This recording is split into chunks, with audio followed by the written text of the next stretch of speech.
ايه رأيكم النهاردة يا حبايبي نعمل كفتة مختلفة عن كل مرة ما بنعمل كفتة الحاتي؟ فالنهاردة هنعمل كفتة داوود باشا. هنعملها بطريقة سهلة جدا وبسيطة ومقادير برضو سهلة. طيب تعالوا نشوف بقى المقادير بتاعتنا النهاردة. هنجيب بولة وهنحط فيها كيلو من اللحمة المفرومة. لو انت حابة تعملي نص كيلو او ربع كيلو مفيش اي مشكلة. عندي بصلتين يكون فرماهم كويس قوي، فرماهم ناعم في الكبة او المبشرة. وعندي حزمة واحدة من الكزبرة. ناخد الورق، وطبعا العيدان بتترمي. بالنسبة للبهارات بقى عندي نص معلقة من الملح، نص معلقة من الفلفل والكمون، كزبرة الناشفة، ونص معلقة من القرفة، ونص معلقة من السبع بهارات. كل ده نحطه على بعضه وابتدي اعجن اكني بعجن عجينة بالظبط. انا عايزة كل المكونات تخش كده مع بعض، ما يبقاش كل حاجة ظاهرة لوحدها، كله مع بعضه كده زي ما انتوا شايفين. بعد كده بقى بسيبها في التلاجة لمدة 10 دقايق، مش اكتر من كده.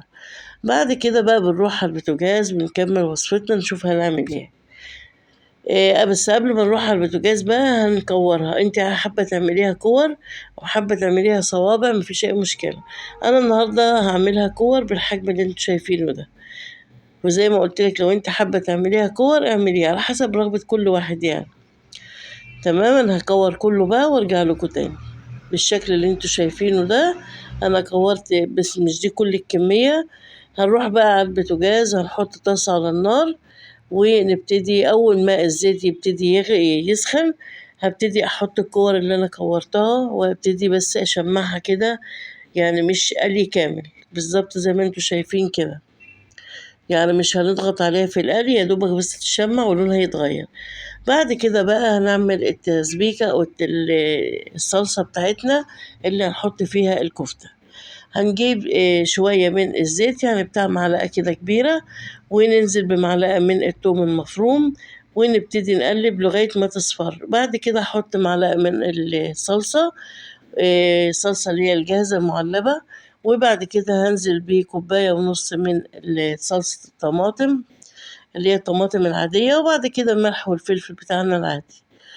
بعد مجرد ما الطماطم بتغلي بتتسبك بالشكل ده كده، هنزل بقى بالكفتة.